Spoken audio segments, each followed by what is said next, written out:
자, 문제를 풀어보도록 하겠습니다. 다음 수에 대해서 물음에 답하여라. 음의 정수를 모두 고르고 양의 정수를 고르고 정수가 아닌 유리수를 고르라고 했죠. 그러면 우리가 인류 최초로 탄생한 수는 자연수라고 했죠, 선생님이. 그러면 이 자연수는 1, 2, 3, 4, 5, 6, 7, 8 이런 게 자연수죠. 그 다음에 음의 정수가 있습니다. 그죠? 음의 정수, 음수가 있죠. 그죠? 그 다음에 0도 있고, 그래서 우리는 마이너스 1, 마이너스 2, 마이너스 3, 그 다음에 0 해서 요 세 개를 우리는 통틀어서 뭐라고 한다? 정수라고 한다고 했죠. 그죠? 정수만 사용을 하다가, 그러다가 여기에 분수 모양과 소수 모양이 추가가 되면서 이제 수의 체계가 모두 다 5개로 늘어났죠. 자연수, 0, 음수만 쓰다가 분수, 소수 모양의 새로운 수가 늘어나서 우리는 요 5가지 수를 유리수라고 한다고 선생님 수업 시간에 설명했습니다.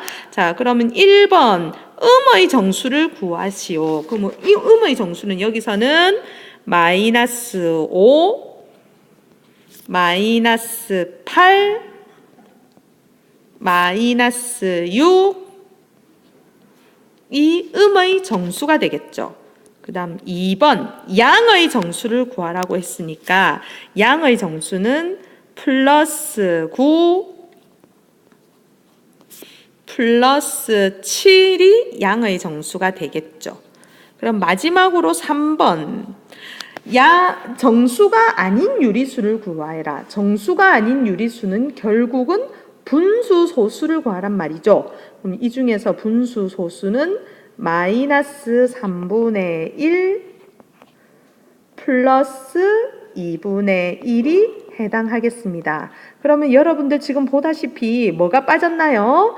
자, 0이라는 수는 지금 보면 정수 중에서도 완전히 별개로 갖고 있죠. 양수도 아니고 음수도 아니고. 여러분들 이 부분 기억하기 바랍니다.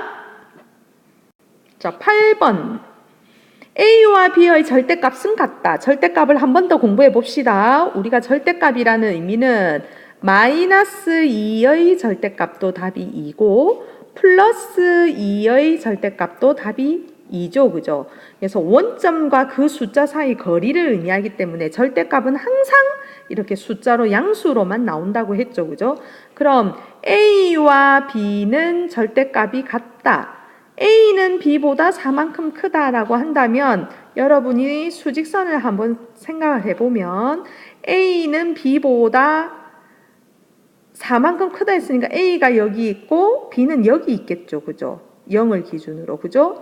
그런데 둘이는 지금 절대값이 같다고 했기 때문에 요 길이와 요 길이가 같을 거라고 예상이 듭니다. 그죠? 자, 같은데 문제에서 어느 만큼 더 크다? 4만큼 더 크다 했기 때문에 결국은 요쪽으로 이 차이가 난다면 4만큼 더 크게 되겠죠. 그죠? 그래서 정답은 0을 기준으로 요거는 오른쪽에 있으니까 플러스 2. B는 0을 기준으로 왼쪽에 있으니까 마이너스 2가 되겠죠. 그래서 정답은 A는 플러스 2, B는 마이너스 2가 정답입니다. 9번 두 유리수 마이너스 3분의 4와 3분의 16 사이에 있는 정수를 모두 구하라고 했습니다. 그럼 선생님 생각에는 이거는 소수로 고치고 볼까요? 3분의 4는 마이너스 1.3 이렇게 가는 소수겠죠. 그죠? 그 다음에 6분의 13은 2.1 가는 소수죠. 그죠? 그럼 결국 마이너스 1.3 이거부터 어디까지? 2.1 여기에 사이에 있는 정수를 구하라고 했기 때문에 마이너스 1도 되고 0도 되고 1도 되고 또 있나요? 그렇죠. 2도 되죠. 그래서 정답은 요 4가지가 정답입니다. 자, 12번 한번 해보겠습니다. 분배 법칙이라는 것은 굳이 이 계산에서는 분배 법칙을 하지 않아도 됩니다. 사실은 1번은 우리가 얘를 먼저 계산을 하면 마이너스 97이 되죠.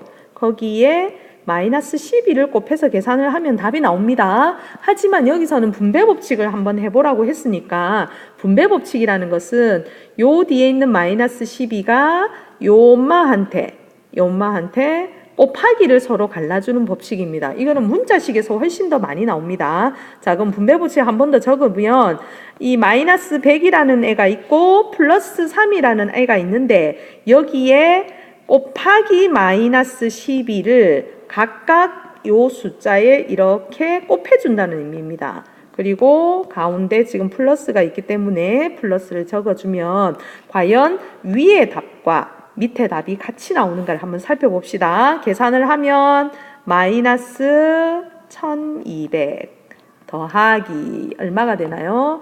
마이너스 36이 되죠. 그죠? 그러므로 계산을 하면 최종적인 정답은 플러스 1164, 1164가 나오죠.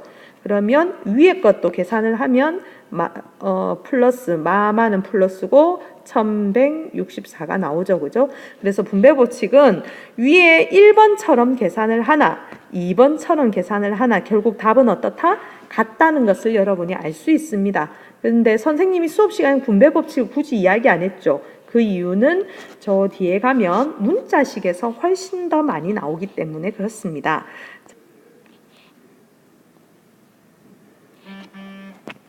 자, 2번도 역시 분배법칙으로 풀어냈으니까 해볼게요. 자, 7이 똑같이 이렇게 곱해져 있죠. 그죠? 그럼 다시 적으면 7이라는 놈이 곱하기 똑같이 갈라주고 있습니다. 누구한테? 63과 37한테 이렇게 갈라주고 있죠. 그죠?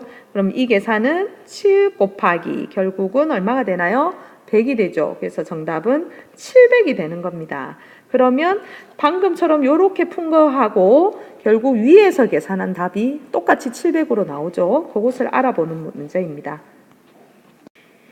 자, 13번에서는 역수의 말이 나오는데 우리 초등학교 때 배웠지만 한 번 더 해봅시다.